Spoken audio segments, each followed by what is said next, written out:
Okay, let's see if I still remember how to do this. It has been a long time since I have meaningfully checked in with you guys. It's been a while since I've shared my thoughts, opinions, feelings, given you any life updates. It's been a little while. I've been on YouTube for a long time, coming up on 10 years here. And in the beginning, it was just post as much as I possibly could. And there was like a stretch in there where I would have like a boa constrictor like internal pressure to make sure I put something out fast, soon, get that next video going, post content. And it led to some impulsive content, and I think some of that impulsivity was useful. And I think other parts of it were less useful. But these last couple months in particular, I just wanted to breathe and chill and be calm, be still, and be okay with not posting. And I mostly have. Now, don't get me wrong. I'm a YouTuber in the sense that this has been a part of my life for so long. There are rituals and customs and schedules that I've kept for a long time, maintaining my 2 channels. But outside of a few burning desires, I've managed to maintain some distance and just sort of process my life and see what it's like to just be in my life, in my skin, in my body, in my relationships, and my vocations and my passions, without filtering all of that into how I'm going to make content that people might want to see. And it's been good. I think it's been good for me.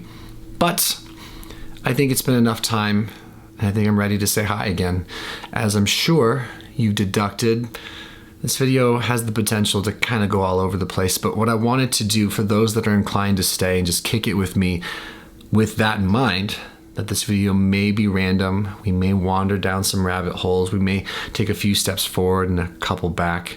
I want you to just hang out for a minute, and I'm gonna try to put into words what's been going on in my life over the last couple months, where my thoughts are, how my drinking's going, so to speak, my feelings, my relationships, big major events and milestones. I just want to hang out and I just want to talk about them. This is wonderfully cathartic for me just to process these sort of things online and do so in a way that hopefully can connect with someone or encourage anyone watching to do the same with someone they feel comfortable with. And I just happen to have cultivated a relationship with the camera and with my YouTube channel to where I can, share a lot of these things online. All right, first things first. I got older since we last spoke. I'm 35 years old now, which is a trip, which is a real trip. I was 25 when I posted my first YouTube video, and I'm 35 years old now. And I want to tell you that doesn't freak me out or cause any angst or introspection, but it kind of does. I'm able to anchor those feelings of insecurity about getting older, but 100% I'm working through some concerned thoughts and worries about the fact that I'm not particularly young anymore, and that 40 is fucking close, which, oh man, when I was 18, 30s period, you're getting old, but 40s, you're basically dead. And so now I'm sitting here at 35, I'm like, dude, it's coming. You're getting old. And of course, this has led me to do a lot of reflecting and a lot of processing as to what's come these past few years. What might I want for my future? What are my intentions? What are my goals? How can I find a way to perceive my life as a healthy progression forward while loving and accepting myself in the present and not being in one of those spaces where I need something to be different in order to be okay? I've done a really good job with that. But every now and again, I lay in bed at night and I'm just like, damn, I'm going to die someday. And damn, my window of time to do X, Y, Z is getting shorter. I wonder, this is something I've legitimately wondered about. I've wondered if being on YouTube and making a living on YouTube via my 2 channels has created this sense that my time to strike as far as to establish myself, or my time to grow, or my time to become profitable, it's like getting smaller because there's always someone newer and more interesting and younger coming up. These are thoughts I've really had. So it's been fun to explore them and just observe them and see what comes of it. But I imagine it's normal, and I imagine it's a healthy thing ultimately, assuming it doesn't get me down, which I don't think it does. Just the thoughts are there, and I have to do a fair bit of modulating those thoughts and observing them, but not necessarily reacting to them or taking them as fact or as truth. So that's something I've been experiencing. I think also being someone who just loves fitness, loves CrossFit, I just jumped into a new age bracket for competing for CrossFit. So in the sport of CrossFit, they have the Worldwide Open where every single person in the CrossFit space signs up for this competition to see where they stack up in the world relative to their abilities. We all do the same workouts. And I just jumped into a master's category of 35 to 39. And me and a buddy who just turned 35 as well, we kind of laughed about it. We're like, crap, we're like officially old people in CrossFit. And so now I'm like having those thoughts, like, man, are my abilities about to just really go out the window? And how much longer can I be a good athlete? So it's just fun. It's fun being challenged by these insecure thoughts and having such a good sense of how to hold space for my thoughts, love myself, be gentle with myself, and kind of soothe myself through some worry. And I think that's what has been going on just a little bit of worry about getting older.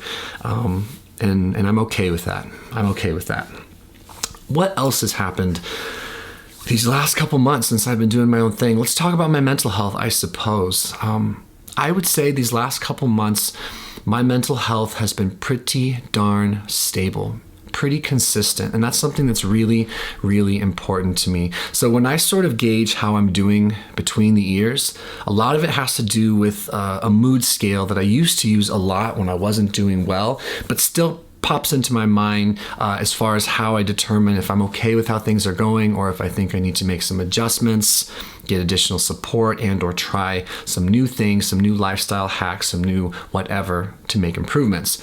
My mood scale goes like this. If I'm knocking on death's door, I'm a 1. A 1 is, to be really, really brutal, a 1 is you're being hospitalized because your mental health is so unstable and your chance of danger is so high. So 1 is horribly low. 10 is not actually achievable naturally. 10's nirvana, 10's massive euphoria. 10's not really somewhere that anyone actually is in my mood scale, unless you're on copious amounts of drugs. So I try to live in a 4 to 6 range. I try to live in a 4 to 6 range when assessing my mood. And if you can stay in a 4 to 6, in my opinion, you're doing pretty well. I think historically I had this idea that, when I was really, really depressed, I was going to need to get back to above 5 all the time. I worked with a wonderful depression counselor who was trying to temper those expectations and help me to realize that it's not realistic to assume that I'll always be feeling good. And that's been helpful. So in the last 2-3 months, I've come into a really solid space of being between a 4 and a 6. And I would say a little more in a 5 or 6 than in a 4 to 5, which is great. It's all I could ever ask for. It's a dream come true. And I think that reality that my mental health has been so consistent has actually been one of the things that have kept me, I suppose, from posting quite as often, because I started this channel to see if I could heal from depression and anxiety and the depersonalization I was experiencing. Incredibly morose time in my life, incredibly melancholy, hopeless time in my life. And that's one of the anchors of this channel is can I overcome? Will I overcome? Is anyone out there that's been sick like me? So I think being in the space of relative contentment and stability kind of just reminds me that the mission was completed on this channel. I did it. We did it. I've talked about it a bit. It swirls about in my head. We did it. I had a goal and I achieved it, which is mental health stability. And the mental health I'm experiencing today at 35 compared to the mental health I was experiencing during my breakdown and a couple years after, night and day difference. Night and day difference. I would never possibly imagine that there was a life out there for me that would yield such consistent mental health. Other things that help me gauge my mental health, to sort of backtrack, is checking on a few different dimensions of my life that I just keep my finger on the pulse of. My spiritual health, my emotional well-being, my psychological well-being, my social well-being. I could even get into environmental, my biological well-being. I kind of like check those things. And my social well-being is incredible. I have great friends. I spend so much time with them. We have common goals. We all encourage each other to be better than not, but we're all incredibly loving, respectful, and forgiving as far as each of our humanities. So I'm just loaded with crazy cool people in my life that check on me daily, who I check on daily, who I see all the time. It couldn't be better. Biologically speaking, I'm pretty good. I have a really good relationship with exercise and fitness, which is great. I have a good then not good relationship with food, depending on my mood or what I'm doing. But I'd say I'm more healthy than not. But I also enjoy ice cream. I enjoy some foods that are more processed and obviously not good for you. But I don't necessarily see them as bad foods anymore. So I have a pretty healthy relationship with the yin and the yang, figuring out what success means for me. Excuse me 1 second. Hello. Just recording something. Ooh, let's go.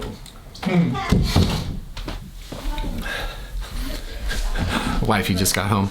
Sort of deciding what is my sustainable relationship with food? What's my sustainable relationship with fitness? And is that an 80-20 split of what I consider to be really, really healthy lifestyle choices versus unhealthy lifestyle choices should they become your dominant lifestyle choice?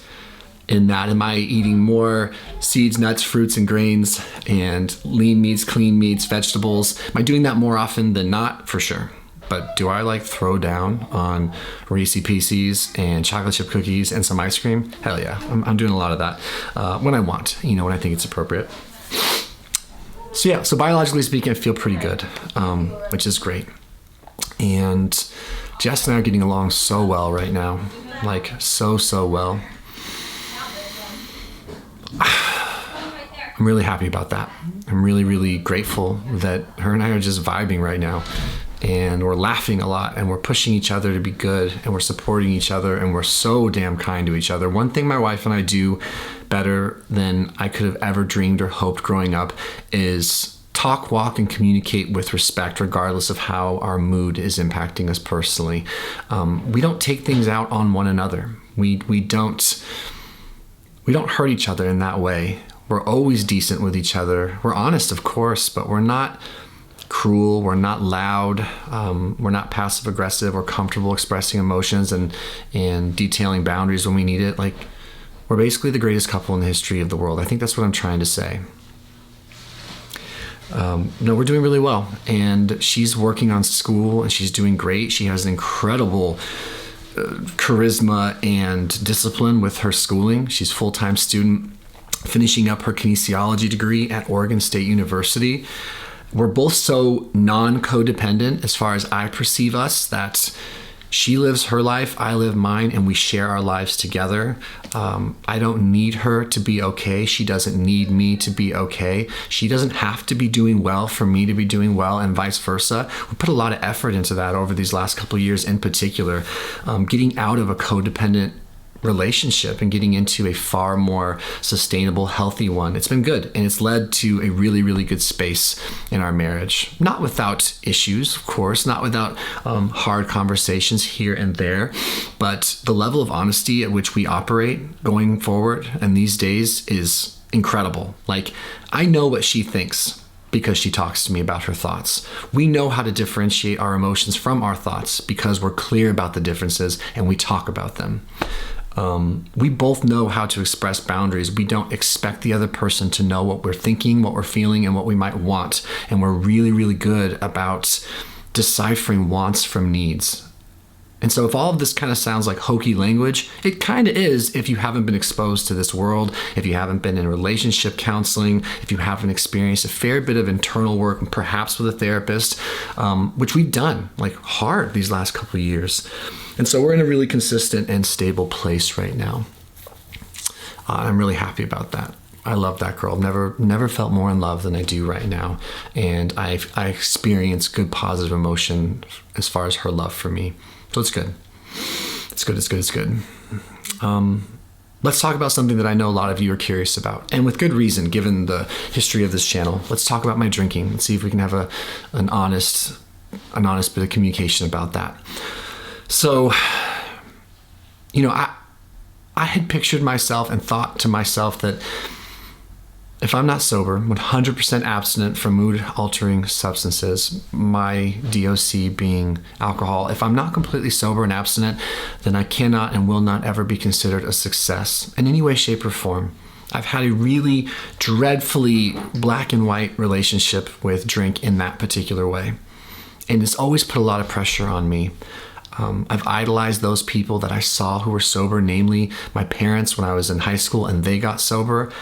And I created a pedestal for that sort of lifestyle, that anyone not living that lifestyle was leaving something on the table. They were missing out on some sort of state of being that was far superior, far healthier, far richer, far wiser, far more fulfilling than anybody else. And I really, really have been tormented, for a lack of better words, over the years with this sort of perception. Sober Noah, good Noah. Drinking Noah in any capacity, bad Noah, which always led me to so much shame.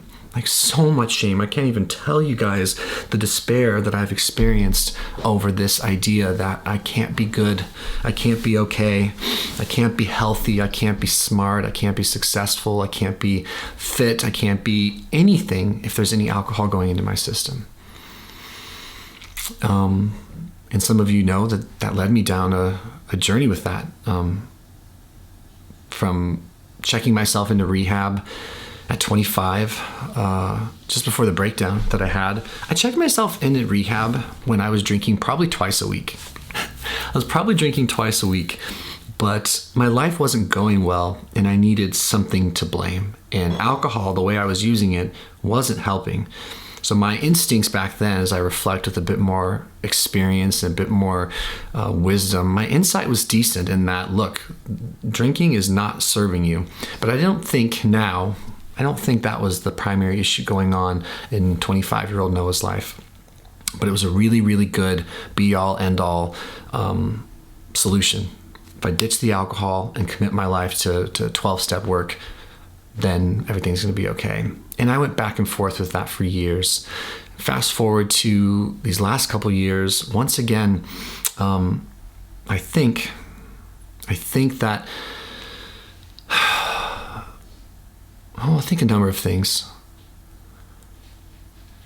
These last couple of years, I think I realized that I did not know how to modulate stress very well. I thought I did, but I didn't. And I think alcohol was a solid band-aid for stress management until it wasn't.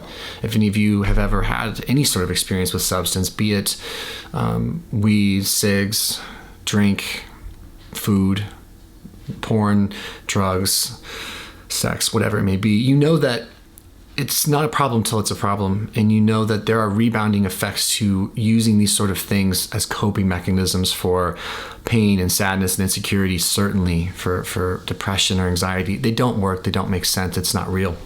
And so one of the things that was good these last couple of years, as far as running into a brick wall once again with who is Noah, how do I operate and navigate this world? What parts of my thinking and my life are serving me? What parts aren't? How do I get to the bottom of them? How do I figure out where to go from here? One thing that was good is that the pandemic happened. The politics and the stress of the election happened. The social justice movement really, really happened. And it shook me to my core, all of it. And it left me pretty exposed and pretty vulnerable and pretty scared and pretty unable to take care of myself.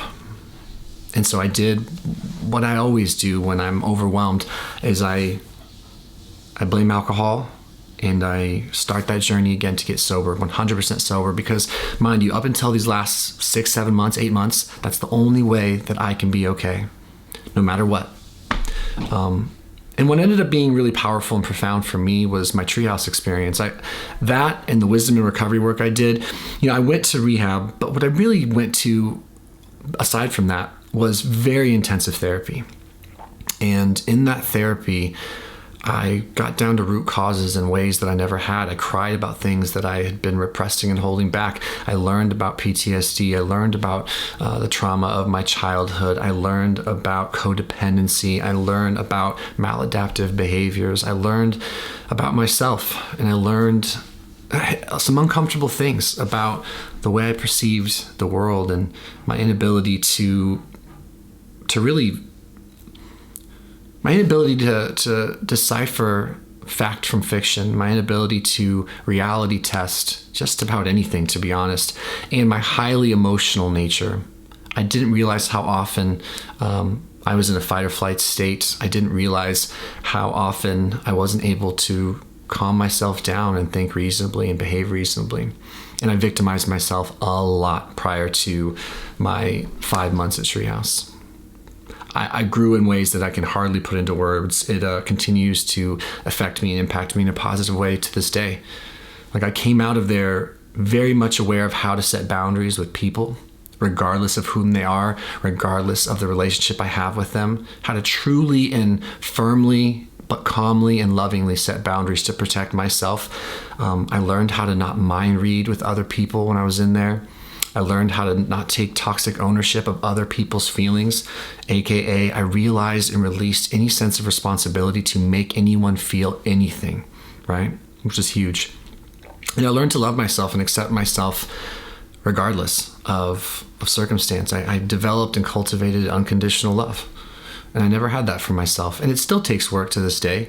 I'm the first guy I say hello to every morning, and I'm the last guy I say goodnight to, and meaning that I'm always saying hi to myself and letting myself know I care and that I love myself. And I lay myself down in bed and I do my gratitude list and I say I love you and I'm thankful for you today. So all of this hit a crescendo.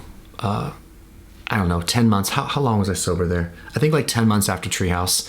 A dear friend from treatment overdosed and died. It broke my heart. I got overwhelmed and I drank. And it immediately hit that familiar spiral, old yesteryear wiring spiral. Well, I drank, everything's over, life's ruined. See, this is proof. This is proof that there's something bad or wrong about me. This is proof that I'm destined to fail and be miserable and be a loser. Whatever self-deprecating language you can think of, for just a split second, I jumped in. I jumped back in that pool, old familiar waters. I'm suddenly drowning. Air is suddenly leaving the cabin. I'm suffocating. It all started again. It was a nightmare for a second there. But I've learned so much in treatment. And something in me had me wanting to look another way. I was like, there's got to be something else to this. What's funny is anytime I've ever drank, you hear old timers from like 12-step programs, AA programs. They say something like, the definition of insanity is doing the same thing over and over again and expecting different results. And of course, my relationship with drink and with self had been pretty cyclical, habitual, replicable. I kind of knew what was going to happen when I drank based on the way I used to think and operate. But at the same time, what popped into my head, if I can speak freely, is that this cycle of me going through utter despair and disillusion and self-torment and hatred via a drink, and then the shame spiral that would come from that and how that would compound on itself into reckless behavior, hopeless behavior, deplorable mental health, all of that. That seemed kind of predictable as well. It's like running back to AA, for example, which has always been my foundation because that's all I ever knew. Running back to that and going through that whole process, the all or nothing process, that hasn't been working either, is how I was perceiving it. These were my thoughts were. So it led me to look into something else. And I stumbled into harm reduction, which I didn't know was a thing. And I stumbled into the Ignited Recovery Program with Dr. Adi Jaffe, who's an addictionologist and PhD psychologist, brilliant guy. I ran into his book called The Abstinence Myth.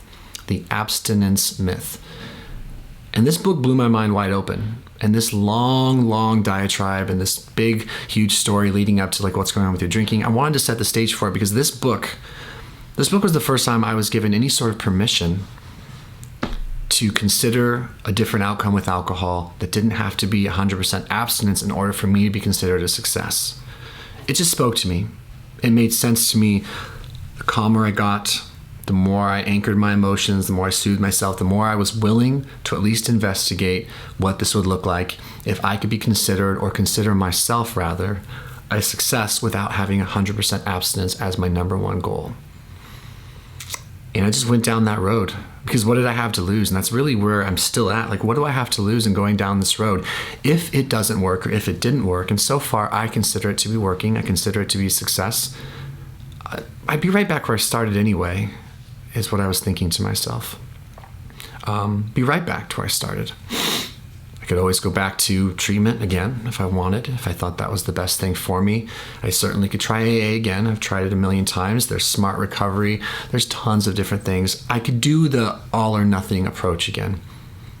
But I was desperate to try something different because I was sensing how familiar this whole black and white thinking had become for me. And so with the Ignited program, you basically just go through it, and you're led through it, much like I was led through a lot of this in therapy, to design a life for yourself and add as many positive things to your life that could possibly impact your environmental, your psycho, your social, your bio, your spiritual, your physical. Pack so many positive things mindfully and thoughtfully into your life from top to bottom, from everything from like daily check-ins to emotional check-ins to lifestyle inquiry worksheets to SMART goals to learning about trauma to reframing and rewiring to supplements. He goes over everything. And one thing he details in great extent is the statistics for total abstinence and the dysfunctional treatment style of saying someone's not ready to get help or someone's not ready to change if they're not ready to get 100% abstinence. How many people get lost in the wind there? And I'm not here to convince you that that's good or bad, right or wrong. I'm just telling you that's what I've learned, and that's what's been positively impacting me. So my goal now is to drink 2 times a week or less. That's my current goal, and we're always re-observing and reassessing and reimagining it. And what I've gotten into thinking and learning, and what's really made sense to me, is that if I'm drinking 2 days and I'm staying safe, I have other parameters like no drinking, driving, total transparency, no sneaking. But if I'm drinking 2 days or less, I'm not drinking 5 days or more. And that's something I can be proud of. That's something I can feel really, really good about. I've never considered that before, ever. Like, never in a million years did I ever consider thinking that way. But Dr. Adi and his team at Ignited, they're very empowering for that. Now, if total abstinence is the goal, great. But what they think, and what I'm inclined to believe as well, not without risk, not without potential consequence, of course, but what they think is if you have someone like me who left unchecked, unsupported, and in a sense of defeat, left defeated, could despair himself and wallow himself to 4 days a week of drinking, maybe 5, and sad drinking, like I'm a failure and nothing matters drinking.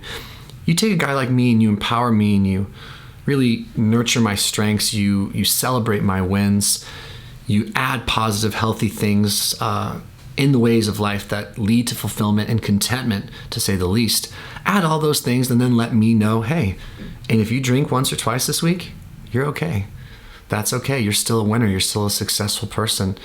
You're still worthy. You're still strong. You're still smart.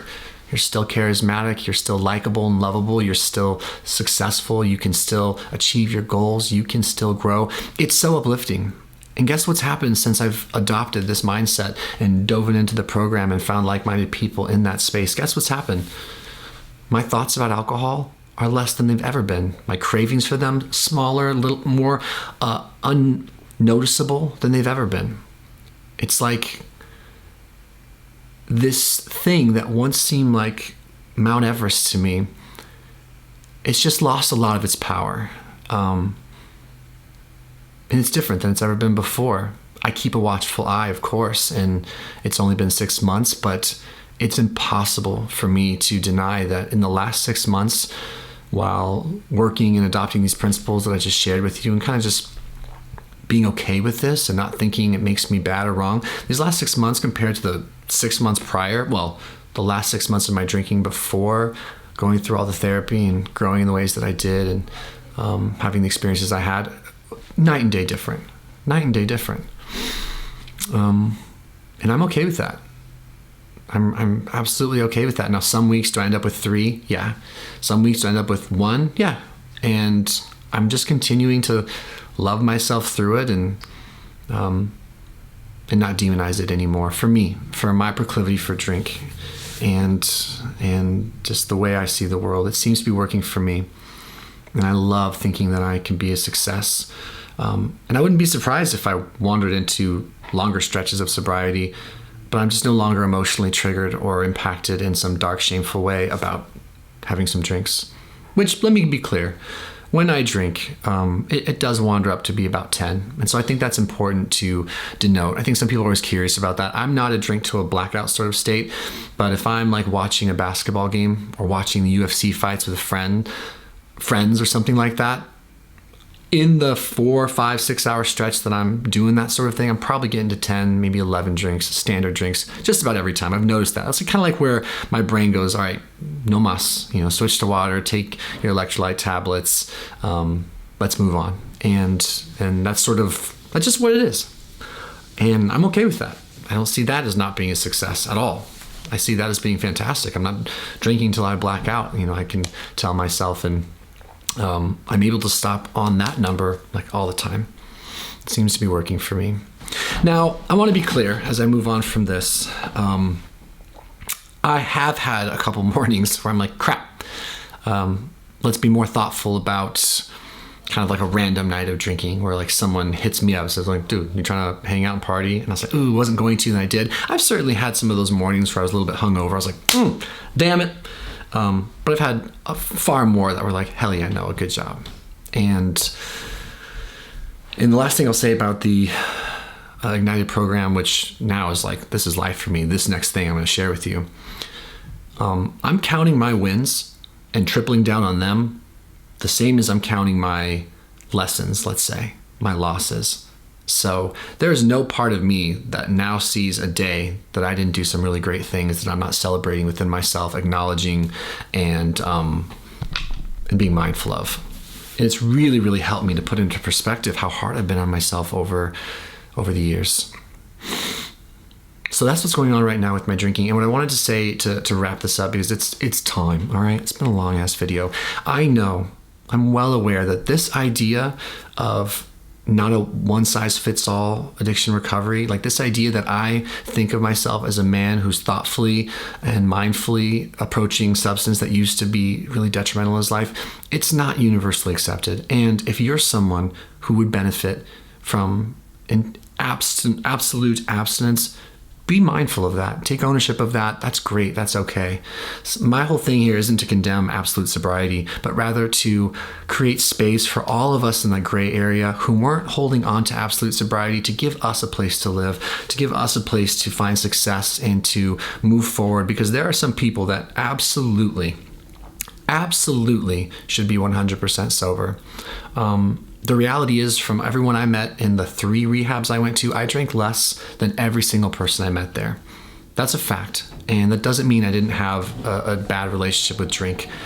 But I never got to certain places that some people have. I mean, one of the guys in my last treatment, he drank 1/5 to 1/2 gallon a day, 24/7 for like the last 7 or 8 years. That's how much he was drinking, right? And there's people from there to drinking too much once a week on the weekend, right? There's a spectrum. And where I fit in that spectrum was always on the lower end overall of consumption. But it did not mean that I wasn't having issues, and certainly the emotional ones and the mental ones that were going with the way I perceive myself and my relationship with drink. So it's a big, meaty and juicy discussion that I honestly think we should continue to have with one another. But I do want to encourage you to be thoughtful about what really is best for you, and to know that I'm not telling you I think I'm right or that I'm wrong. I'm just sharing my thoughts. These are my experiences. This is what's going on for me now. And I really look forward to more people being open to this idea, because there's a lot of us that were hanging out on the fringes of absolute sobriety who were punishing ourselves for not holding it. And if you look at the statistics on how many people maintain absolute sobriety, it's so small. And we got to find ways to empower, protect, and support the guys, girls, and everyone in between who won't or can't maintain absolute sobriety, but 100% could benefit from this sort of idea and this sort of thinking to keep them safe and to keep them thriving and having them experience a sense of success and good health and good balance in their life. So these are my thoughts. I think I'll go ahead and end it there. There's a lot more I could share about, but I don't deny that the primary reason, I think a lot of you were kind of like, what's going on? Or a lot of you might click on this video rather, was to kind of understand what's going on with that. As always, in the comment section below, what are your thoughts? What are your opinions? If you can keep it respectful, that would be great. I'd appreciate it. I do appreciate you and anyone who continues to take time to get to know me, to hear my thoughts, to experience my life on this channel. It means a lot. I don't take it lightly. And I do look forward to kind of figuring out, like always, where do I go from here and how do I keep you guys in my life in a healthy and useful way? I'm sure we'll figure it out. Yeah, we'll close it out there.